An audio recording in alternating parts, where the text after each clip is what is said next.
Story 1. I am an antisocial outcast with no friends who still manages to display a friendly demeanor when the situation calls for it. Story 2. I enjoy sitting alone in dark rooms while in complete silence. It helps me organize my thoughts and unwind. I stare at a wall or the ceiling and process things like a computer. Story 3. Everyone I meet, if I like them, I always ask for something from them. Could literally be anything. So far, I have a penny, a pen, a wristband, a pair of boot blouses, and a lapel pin. I have 5 items from 5 different people. If I had siblings, I don't think I would be as close to them as I am with my circle of 5. I value quality over quantity. Until I read this question, I never realized I take tokens from my favorite people before I consider them my best friends. I just surprised myself. Thank you, but I find it unsettling. Story 4. Single, middle-aged individual living alone. They are a very quiet neighbor and seem nice. They own many power tools, tarps, and zip ties. Story 5. I am casually hyper-aware, so I remember many tiny details about everything around me, and I have excellent hearing. While not quite eidetic, I can recall disconcerting levels of detail and can overhear things definitely not intended for my ears. I often appear forgetful because remembering small details of a conversation I was not part of 6 months ago unnerves people. Additionally, my natural walk is exceedingly quiet, so I intentionally scuff my feet while walking to avoid startling others, except at home, where scaring my wife and kids can be hilarious. My wife may disagree with that last statement, however. Story 6. I have many things in common with a serial killer. I had a traumatized childhood. My parents only cared about my grades and did everything to humiliate me into getting good ones. I had no good friends and was bullied at school. I never had a girlfriend. My toxic wife used my trauma to make me suffer. Recently, I caught her cheating, and she refused to apologize or make amends before leaving me. I still don't understand why I am not one, considering I fit the profile so well. Story 7. I had more fun cutting up and gutting the bait fish than actually fishing as a child. I used to take the heads off my dolls and fill them with sand. Story 8. Apparently, my Scorpio horoscope indicates some interesting traits. I think I read somewhere that many serial killers are Scorpios, but I could be mistaken. I'm not going to search for it because I don't care enough. Story 9. When someone makes me mad, such as when they hurt people I care about or criticize me, I go cold instead of hot. I started doing this when I was younger because I saw people get aggressive and lose control, which only made them appear foolish or lead to a physical fight. Going cold confuses and surprises people. Staying calm with a quiet voice forces them to really listen. So when I highlight their deepest insecurities and strike where it hurts the most, they remember it. I rarely resort to this as an adult, especially with people who have no impulse control, but it worked effectively as a child who was bullied and had parents who wouldn't help. You have to be creative when you're the only one protecting yourself. Story 10. Not me, but my brother has legitimately scary handwriting. I have just enough interest in true crime that it could raise suspicion in hindsight, but probably not enough to stand out in a crowd. Story 11. When it's time to put on shoes, I put one foot on at a time. I put on socks, put on sneakers, tie them, and only then do I move on to the other foot. Story 12. I post random pictures with the caption, "You've heard of Elf on a Shelf. Now get ready for," and laugh when people message me, unable to figure it out. Story 13. People are often unaware of my heightened vigilance in pursuing my goals, whether to improve myself or to undermine someone else. Story 14. I am skilled at cleaning blood and hiding items. I am a good person who happens to be injured frequently and manages blood well. With strict parents, I hide things under floorboards and larger items behind bean bags, or in forgotten corners of my attic. I assure you I am not a serial killer. Story 15. I am a good liar, and I am not proud of it. I can create an entire story without stopping to think. For me, it is easy to invent details that did not even happen while maintaining a neutral face. I suppose this is the result of having strict parents my entire life. Story 16. A skilled liar, quiet and a social, drinks strong black coffee, hypervigilant and a silent walker, able to outstare a cat. Has a history of trauma and knowledge of medications and poisons from being a nurse, as well as knowledge of toxic plants from gardening. Always wears black, has messy handwriting, can gain people's trust quickly, and finds it easy to manipulate them. Can turn charm on and off like a tap, exhibiting nearly every trait associated with a serial killer, except for actually harming others. Story 17. I refer to it as my polar bear switch. When I am in a manic state, I know for a fact that I can black out, cause serious damage, and I also do not feel pain during that time. Story 18. I think out loud. There's a lot of muttering, so I imagine that makes me look crazier when it can't really be heard by others. Story 19. I randomize the times and activities I engage in each week in case someone is paying attention to me or trying to figure out my routines. Story 20. I memorize numbers quickly. I know the birthdays, phone numbers, and license plates of people I haven't seen or spoken to in years. I don't usually do this on purpose. My brain has a unique affinity for numbers. I don't think it is related to math, but it certainly has a strong connection with numbers. Story 21. My handwriting has been described as inconsistent. I often mix print and cursive styles. At times, it can be quite messy, but it can also be perfect on other occasions. Story 22. Being able to sneak up on people without them hearing me, being generally quiet, not being social, and recognizing someone based on their footsteps or how they open doors is interesting. I think this might be more related to personal experiences I have had. Story 23. I have sustained multiple injuries to my prefrontal lobe. I walk quietly despite being 6 feet 5 inches tall and am hyper-aware due to a very abusive childhood. I feel most comfortable in the dark. I learned to rationalize death at the age of 5 when my younger sister went blind and died suddenly from meningitis. I have no desire to make an effort to be liked or accepted. I drink room temperature black coffee. Story 24. I know that if my family were in immediate physical danger, I would have no problem addressing that threat by any means necessary. Call it my kill switch engage. Story 25. I am a mature white male. I am single and live alone. I am quiet yet personable and friendly, but no one visits. I have a cat. Story 26. I alternate between black coffee and coffee with sugar and creamer every other cup. When I brush my teeth, I rinse and gargle with warm grapefruit juice. I never pour A1 sauce on my steak or hamburger. I take a bite and then drink a little from the bottle. I raise superworms for food. For preparation, I use butter in a pan, add 1 cup of frozen superworms, chopped green peppers and onions, along with 1 egg. I season with salt and pepper to taste and stir-fry. Story 27. Psychopathy. I struggle with recognizing empathy or understanding when to express it. It is not exactly common, but it exists on a scale. People with a reduced fear response usually exhibit other psychopathic traits. Serial killers often tend toward sociopathic personality disorders, the main difference being that a sociopath genuinely enjoys hurting people, while individuals with psychopathic traits may not realize or care that they have hurt someone. Story 28. True crime documentaries and books about the biographies of serial killers captivated my interest. I spent the summer of 2005 reading extensively. My ex-partner crushed my dream of becoming a forensic ballistics engineer. I began studying this field in 1999, but I was told I was no longer allowed to pursue it. I didn't have a car at the time. He was driving my vehicle while I walked to work. Story 29. I eat my food from least favorite to favorite. I change my socks frequently. I need 3 separate fuzzy blankets to sleep. I can struggle with going to sleep and have to start all over again.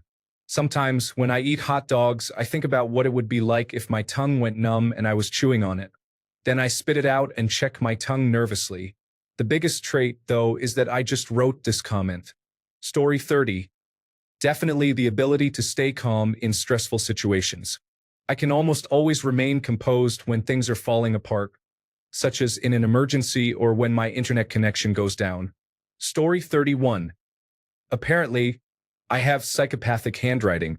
Instead of changing my handwriting, I have continued to write the way I do because I do not care. Story 32. I don't show emotion when people die.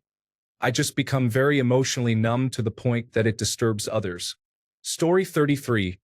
I avoid eye contact and attempt to blend in when possible to avoid drawing attention to myself. I enjoy being alone for long periods of time, and I am secretive, unless I am on Reddit. I do not like physical affection and feel uncomfortable when most people hug me. Story 34. I apparently have a knack for startling my partner. The number of times I have appeared out of nowhere or been present without her knowledge is surprising. This could be useful for stalking potential victims. Story 35. I am a quiet person with a stern face who can occasionally experience outbursts of frustration when under pressure. In reality, I am quiet unless I am with friends because I do not engage in small talk very well, and I do not want to embarrass myself. My face may look stern, but I am actually a bit of a goofball. The outbursts are a source of personal shame. I just need to vent my frustration, but do not always have the opportunity to step away and do it privately. They make me appear as if I could snap at any moment, but I really just need 10 minutes of silence and a bit of fresh air. I always apologize afterward, feeling embarrassed that I do not have better self-control. Story 36. In a previous job I had just started, we talked about how serial killers often have 3 first names. They asked me for my middle name since my first and last names are already first names. When I told them my middle name, I was given the nickname Killer. I'm not sure if that counts, but that's my trait. As a side note, I'm a tall, skinny guy, so when the manager would call me Killer in front of customers or mention the owner of the company, it stuck. I went 2 years without hearing my actual name. Story 37. Due to extreme trauma, if provoked sufficiently, I disassociate and my conscience turns off. I am told I become quite frightening at that point. Story 38. I enjoyed starting fires as a child. I never caused any damage. I mostly carried around lighters and tried to ignite various sticks. Story 39. I stare a lot. You might be sitting with me and find that I am just looking at your hairline or something random. Story 40. I consider myself calculating. I tend to create scenarios and think about how I would react to them, like if I am being interrogated. I watch a lot of interrogation videos, so I understand the techniques used. However, I find it difficult to understand emotions. I can read people's emotions through body language, but I struggle to empathize with them and truly understand their feelings. Story 41. I believe handwriting analysis is likely only slightly more credible than phrenology. However, the way my handwriting often shifts between several forms, even within a single paragraph, might be listed among traits associated with serial killers. Story 42. I am a skilled social engineer. I have a good appearance, charm, and the ability to adapt socially. I can empathize with others, and I pride myself on being humble and socially aware. Yes, I am in therapy. Story 43. Extreme sadism is successfully countered in my daily life by equally extreme empathy, but I am grateful for BDSM as it provides me with an outlet. Story 44. Throughout junior high, teachers and students were afraid I would go on a shooting spree because I was considered strange, intelligent, and quiet. Ironically, it was the popular football star, who was my main bully, that brought a gun to school and killed the superintendent before taking his own life. Story 45. I can turn my empathy, compassion, and practically any other emotion off as if it were a light switch. I can compartmentalize too well. Story 46.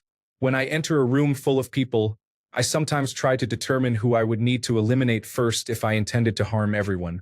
I consider who poses the greatest threat if someone tries to intervene. Story 47. I excel at understanding body language and speech patterns.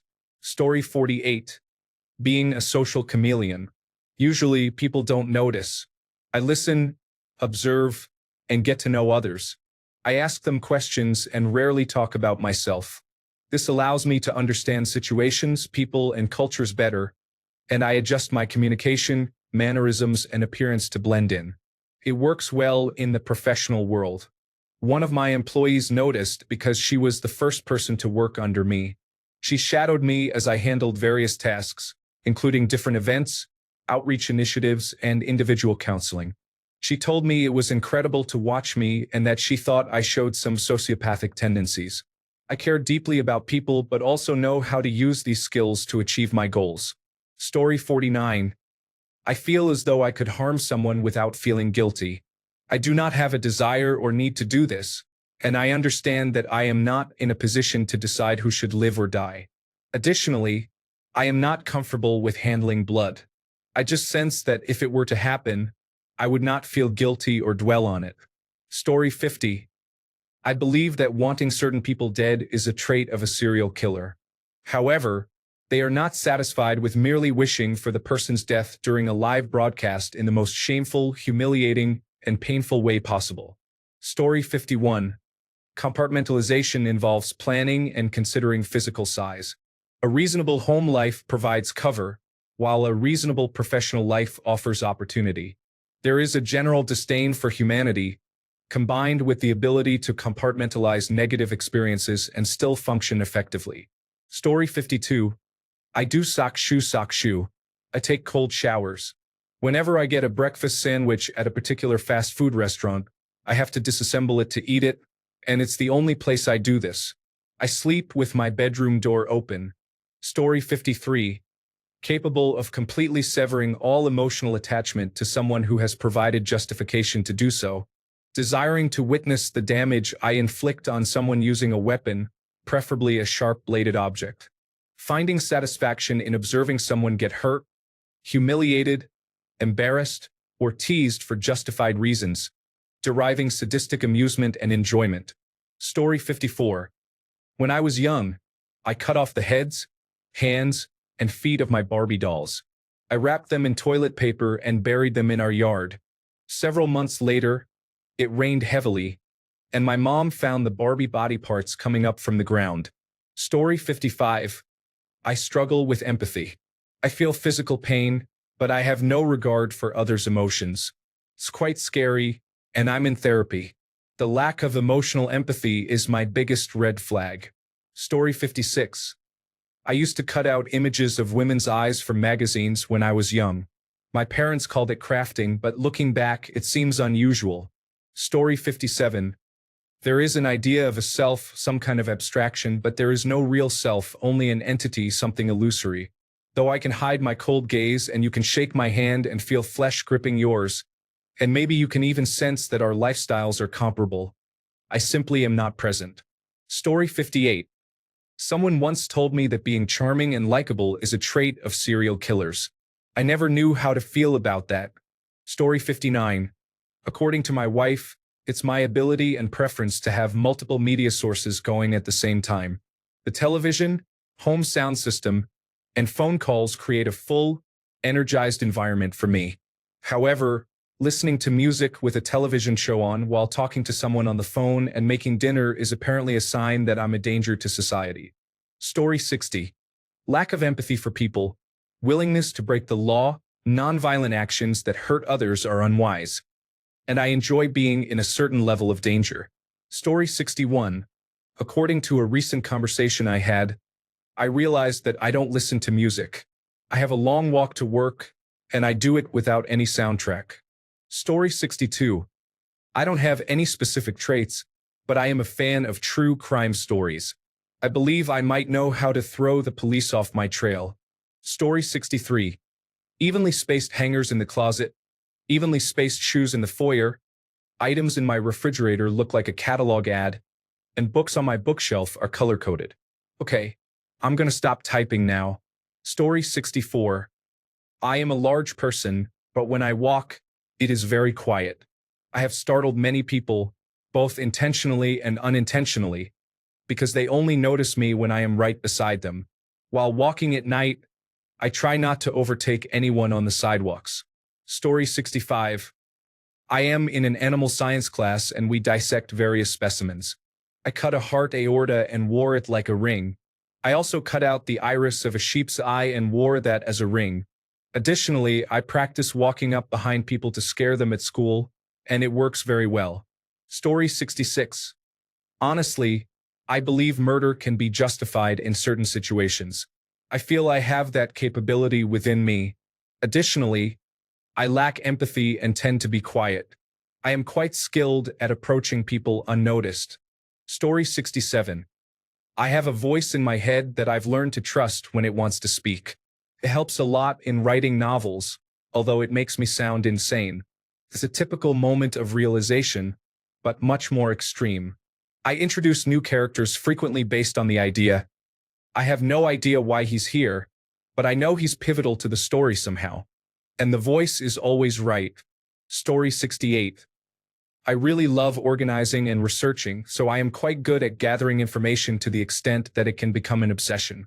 Thankfully, I am obsessed with anime and old Minecraft roleplays. Story 69. My parents were abusive and I enjoyed setting things on fire, mostly including paper and rubbing alcohol when I was a child. Story 70. Being open to darker philosophical discussions, according to my friends, I don't think they enjoy my hypothetical discussions on apocalyptic morals as much as I do. Story 71. I always try to make myself look unintelligent intentionally. I don't want anyone to be suspicious of me for anything. Story 72. I enjoy looking through windows that have no curtains at night. I don't mind if someone is in the house. I simply like to see how others live their lives and decorate their homes. Story 73. My handwriting is perfect, about 2 to 4 millimeters high, and slants to the left.